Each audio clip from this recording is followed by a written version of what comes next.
I'm Daniel Schulof, a complete charlatan with a massive financial conflict of interest. This is Dogs, Dog Food, and Dogma.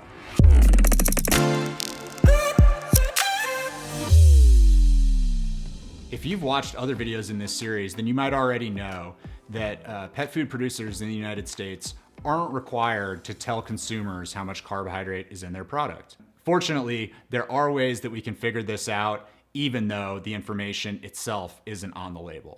Specifically, there are 3 different ways that you can set about trying to understand with at least some specificity how much carbohydrate is in your dog's food. The first 2 ways to figure out how much carbohydrate is in your dog's food require you to look at the label. And so even though you won't find the carbohydrate content listed explicitly on the label, you will find information from which you can try to approximate or calculate the amount of carbohydrate that's in there. So there are 2 different ways to do this. What you're seeing right now is what's called the guaranteed analysis panel on the back of a bag of dog food. The guaranteed analysis panel includes 2 different categories of nutritional information. There's optional information and then there's required information. The required information is what it sounds like. It's the information that all pet food producers have to put on the label. The optional information is optional. Pet food producers can, if they so choose, put it on there, but they don't have to.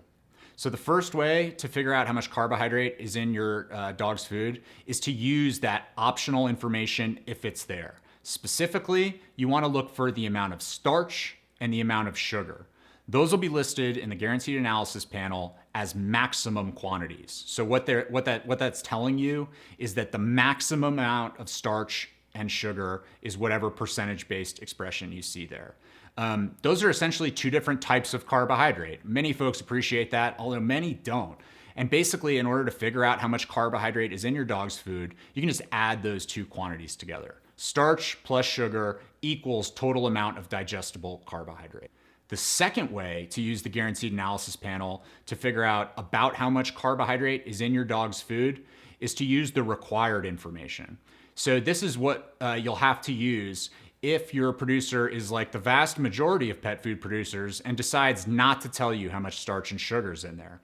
Instead of trying to add up those 2 different types of carbohydrate to figure out how much total carbohydrate is in there, essentially what you can do via this other mechanism is try to start with the 100% of the product and back everything else that's in there out. What we'll see on the guaranteed analysis panel as a matter of obligation is the minimum amount of protein that's in there, the minimum amount of fat that's in there, the maximum amount of fiber that's in there, and the maximum amount of water that's in there, moisture.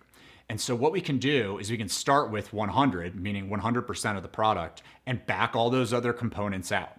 So in this product, which happens to be Ketona, you can see that the minimum crude protein content is 50%.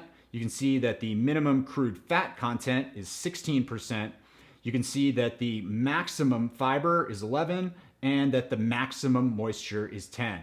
So if we add all 4 of those together, what we get is 87% of the product. So when you have that, you know that 87% of each kibble of Ketona is made up of those 4 things. So what's the other 13%?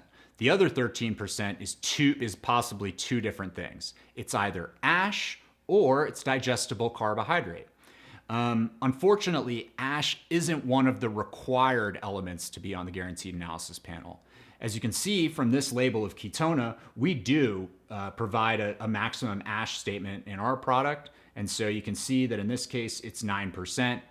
9 from 13 leaves 4% left, so you can see that that's 4% carbohydrate. Many pet food manufacturers don't include the ash content in their guaranteed analysis panel. And so the best you can do there, unless you want to reach out to the manufacturer directly, is to just plug a 10% number in there. 10% is a pretty common ash content for many kibble-style pet foods. So again, just to summarize, if you want to use the guaranteed analysis information in order to back into the amount of carbohydrate that's in a food product, start with 100%, subtract out the protein, fat, fiber, ash, and moisture, and what you're left with is a reasonably accurate statement of the amount of digestible carbohydrate that's in there. So the third and final way to try to figure out how much carbohydrate is in your pet food is to just reach out to the manufacturer directly. Once upon a time, this was not an easy thing to do. But in the internet era, it's pretty simple. If you look on the website, you basically never find brands that list the carbohydrate content directly, but you'll always find contact information and you can reach out. And most of them, in my experience, if you actually ask them, will admit how much carbohydrate is in there. And so those are 3 different ways that you can use the information on your pet food label to calculate the amount of carbohydrate that's actually in there. I'm Daniel Schulof, a complete charlatan with a massive financial conflict of interest. Thank you for watching.